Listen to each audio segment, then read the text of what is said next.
Gold, trusted gold buyers. మీరు తాకట్టు పెట్టిన బంగారాన్ని విడిపించి ఈ రోజు ఉన్న మార్కెట్ ధరకు కొనబడను.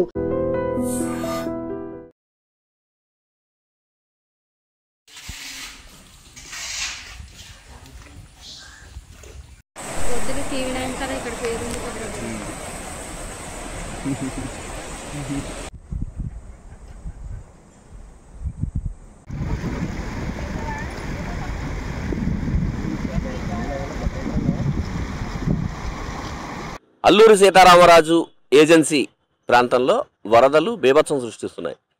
గత వారం రోజులుగా కురుస్తున్న వర్షాలతో ఏజెన్సీలోని నదులు, చిన్న చిన్న కాలువలు కావచ్చు, అలాగే గోదావరికి సంబంధించిన పిల్ల కాలువలు కావచ్చు, అవన్నీ బాగా ఉధృతంగా పొంగి పొర్లుతున్నాయి. దీని ప్రభావంతో ఏజెన్సీకి ఇతర ప్రాంతాలతో రాకపోకలు నిలిచిపోయాయి. అసలు రోడ్ల మొత్తం అన్నీ కూడా వర్షపు నీటితోటి, వరద నీటితోటి నిండిపోవడంతో ఆర్టీసీ కానీ ఇతర ప్రయాణ సౌకర్యాలు కానీ అన్నీ నిలిపివేశారు. ఎవరిని ఎక్కడికి కదలనివ్వకుండా చేస్తున్నారు. ఒక రిజర్వాయర్లు ఏవైతే ఉన్నాయో ఆ రిజర్వాయర్లు అన్నీ కూడా ఉప్పొంగుతున్నాయి. విపరీతమైన వరద నీరు పైనుంచి రావడము, అలాగే వర్షాలు కూడా దానికి తోడవడంతో ఎక్కడా కూడా నీరు తప్ప నేల కనపడని పరిస్థితి ఉంది. దీని ప్రభావంతో ఆ ఏజెన్సీ ప్రాంతంలో ఉన్న అనేక దేవాలయాలు, అంటే ముఖ్యంగా గ్రామ దేవతలకు సంబంధించిన ఆలయాలన్నీ నీట మునిగాయి. అధికారులు ఎప్పటికప్పుడు చర్యలు తీసుకుంటున్నారు.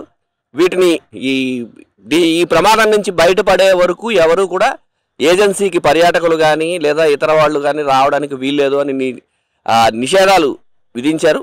అలాగే లోకల్గా ఉన్న, అంటే స్థానికంగా ఏజెన్సీలో ఉన్న గిరిజనులు కావచ్చు, గిరిజనేతలు కావచ్చు, వారిని కూడా ఎక్కడికి వెళ్ళడానికి వీల్లేదు.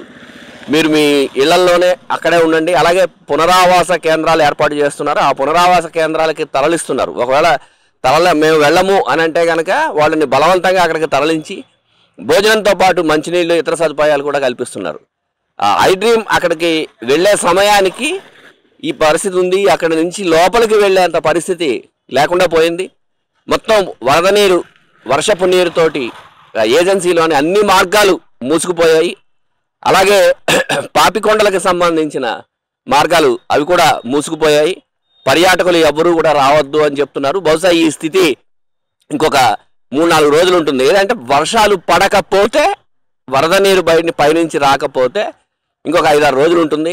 ఆ తర్వాత మళ్ళీ యథావిధిగా ప్రజల్ని కానీ పర్యాటకులను కానీ అక్కడికి అనుమతించే అవకాశాలు ఉన్నాయి. ఈ లోపు మాత్రం అసలు పర్యాటకులు ఎవరు అక్కడికి వెళ్ళడానికి వీల్లేదు అని చెప్తున్నారు. అలాగే స్థానికులు కూడా ఎక్కడికి కదలడానికి వీల్లేదని చెప్తున్నారు. మరోవైపు వైద్య ఆరోగ్య శాఖ కూడా ఎటువంటి అంటురోగాలు లేదా ఇతర వ్యాధులు ప్రబలకుండా ఉండడం కోసం మైదాన ప్రాంతాల నుంచి తరలి వెళ్తున్నారు.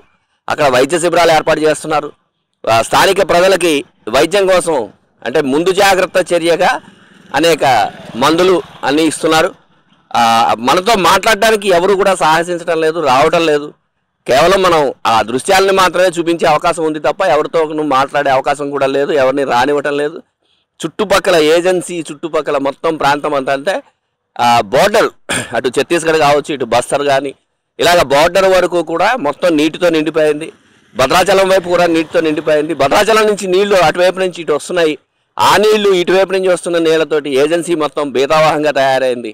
ఎక్కడికక్కడ అన్ని పనులు ఆగిపోయాయి. ఇంకొక వారం రోజుల వరకు ఇదే పరిస్థితి ఉంటుంది. అసలు ఏం జరుగుతుందో ఏంటో ఒక మాట ఈ విజువల్స్లో చూద్దాం.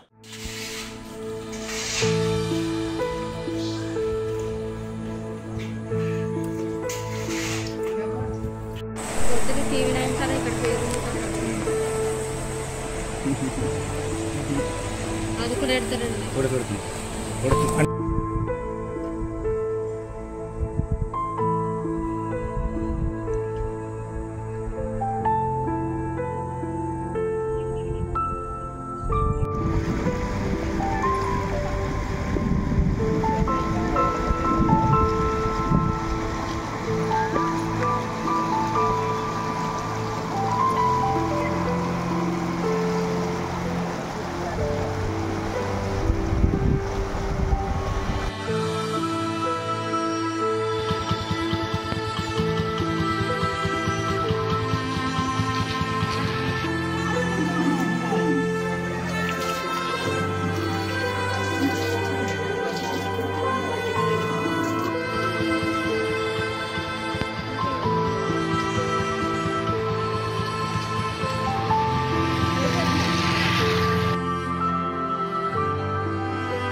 నిజంగా ప్రస్తుతం ఉన్నటువంటి సమాజం దేనికి ప్రయారిటీ ఇస్తుంది?